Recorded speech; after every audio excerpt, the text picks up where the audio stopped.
নবীজি বলেন, ফলের বাগানটা এত বড় হয়, এত বড় হয়, আরবের তেজি ঘোড়া যদি 500 বছর পর্যন্ত দৌড়াতে থাকে, বাগানের এক মাথা থেকে অপর মাথা যে শেষ করতে পারবে না। সুবহানাল্লাহ, আসতে বললেন। এই সুবহানাল্লাহ আলহামদুলিল্লাহ বলার কারণে জান্নাতের মধ্যে এমন একটা বাগান তৈরি হয়ে যায়। রাসূল করিম সাল্লাল্লাহু আলাইহি সাল্লাম বলেন, আরবের তেজি ঘোড়া যদি 500 বছর পর্যন্ত দৌড়াতে থাকে, বাগানের এক মাথা থেকে অপর মাথা যে শেষ করতে পারবে না। তাহলে সব সময় সর্বদাই যেখানেই থাকি না কেন, যে অবস্থায় থাকি না কেন, প্রশংসা করব কার? একমাত্র আল্লাহ তাআলার। আপনারা বেজার হচ্ছেন? সম্মানিত হাজিরিন, যেহেতু সময় সংক্ষেপ, আমি আমার মূল আলোচনার দিকে ফিরে যাচ্ছি। আজকে আমি যে বিষয়টা নিয়ে সংক্ষিপ্ত আকারে আলোচনা করার ইচ্ছা করেছি, আমার আলোচনার বিষয় হচ্ছে তাওবা। আমার আলোচনার বিষয় কি বলেন? তাওবা। সম্মানিত হাজিরিন, শুরুতে বলে রাখি, আমরা তো সকলেই মানুষ। কি বলেন? আমরা সকলে মানুষ না? আওয়াজ দেন। আমরা সকলেই মানুষ। এই মানুষকে আল্লাহ পাক রব্বুল আলামিন কি জন্য বানিয়েছেন, কি জন্য দুনিয়ার মধ্যে পাঠিয়েছেন? খামোখাই কি আল্লাহ তাআলা পাঠিয়েছেন? না। আফাহাসিবতুম আন্নামা খালাকনাকুম আবাসাও ওয়া আন্নাকুম ইলাইনা লা তুরজাউন। আল্লাহ পাক রব্বুল আলামিন বলে, বান্দা বান্দি শোনো, এই পৃথিবীর মানুষ তোমরা শোনো, আমি আল্লাহ তাআলাকে কি তোমাদেরকে অনার্থক সৃষ্টি করেছি? না না না, আমি আল্লাহ তাআলা তোমাদেরকে অনার্থক সৃষ্টি করি নাই।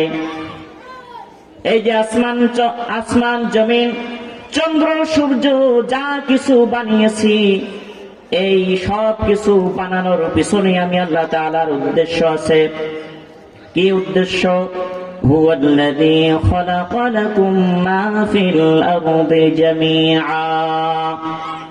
পৃথিবীর সব কিছু আমি আল্লাহ তাআলা তোমাদের কল্যাণে সৃজিত করেছি। তোমাদের জন্য আমি আল্লাহ তাআলা সব কিছু সৃষ্টি করেছি। আর শুধুমাত্র কেবলমাত্র মা খালাকাতুল জিন্না ওয়াল ইনসা ইল্লা লিয়াবুদুন, আমি আল্লাহ তাআলা তোমাদেরকে সৃষ্টি করেছি শুধুমাত্র কেবলমাত্র একমাত্র আমি আল্লাহ তাআলার গোলামি করার জন্য। তাহলে গোলামি করার জন্যই আমাদেরকে আল্লাহ তাআলা সৃষ্টি করেছেন। কথা বলেন ঠিক কিনা? সম্মানিত হাজিরিন, এবার আসুন, আমরা তো দুনিয়ার মধ্যে আল্লাহ তাআলার গোলামি করার জন্যই আমাদেরকে পাঠানো হয়েছে। এখন আমরা আমাদের বুকে হাত দিয়ে কি বলতে পারবো যে আল্লাহ তাআলা যেই জন্যই আমাদেরকে দুনিয়ার মধ্যে পাঠিয়েছেন সেই কাজগুলো আমরা পুঙ্খানুপুঙ্খানুভাবে আদায় করতে পারছি? বলতে পারবো? তার অন্যতম কারণ হচ্ছে, বিশ্বনবীজি বলেছেন, হুব্বুদ দুনিয়া রাসু কুল্লি খাতিয়া, দুনিয়ার মুহাব্বত, দুনিয়ার ভালোবাসা সমস্ত গুনাহের মূল।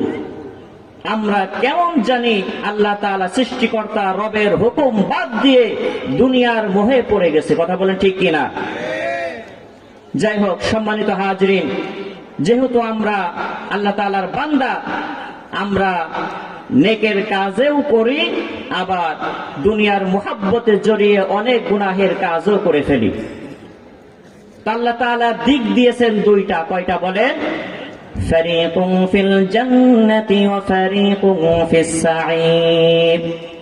আল্লাহ তাআলা বলেন, কিয়ামতের ময়দানে দুইটা দল হবে, একটা দল যাবে জান্নাতে আর এক দল যাবে জাহান্নামে। বান্দা বান্দি তোমরা শুনে রাখো, দুনিয়ার মধ্যে যদি তোমরা নেকির কাজ করে থাকো তাহলে তোমাদের জন্য রয়েছে জান্নাত, আর যদি গুনাহের কাজ করে থাকো তাহলে তোমাদের জন্য আমি আল্লাহ তাআলা রেখেছি জাহান্নাম। এখন আমরা তো গুনাহের মধ্যে হাবুডুবু খাচ্ছি। আমাদের অনেকের হয়তো এইরকম মনে হতে পারে যে আমরা হয়তো এমন গুনাহ করেছি, আমাদের এই গুনাহ হয়তো ক্ষমার অযোগ্য, হয়তো আল্লাহ তাআলা ক্ষমা করবেন না, এইরকম অনেকের মন মানসিকতা থাকতে পারে। কথা বলেন ঠিক কিনা? সেই কথা আল্লাহ তাআলা বলছেন, লা তাকুনাতু মির রাহমাতিল্লাহ ইন্নাল্লাহা ইয়াগফিরুয যুনুবা জামিআ ইন্নাহু হুয়াল গফুরুর রহিম। আল্লাহু আকবার বলেন, আল্লাহু আকবার। আল্লাহ তাআলা বলেন, শোনো বান্দা বান্দি, তোমার গুনাহ করতে করতে তুমি পাহাড় সমান গুনাহ করে ফেলেছো, সমুদ্রের ফেনা পরিমাণ গুনাহ করে ফেলেছো, গুনাহের সাগরে হাবুডুবু খাইতেছো। বান্দা খবরদার, আমি আল্লাহ তাআলার রহমত থেকে নৈরাশ হোস না। আমি আল্লাহ তাআলার নাম রহমান, আমি আল্লাহ তাআলার নাম রহিম। আমি আল্লাহ তাআলার কাছে যখন চোখের পানি ছেড়ে যখন চাইবা, আমি আল্লাহ পাক রব্বুল আলামিন তোমার জিন্দেগীর সমস্ত গুনাহগুলো মাফ করে দিব।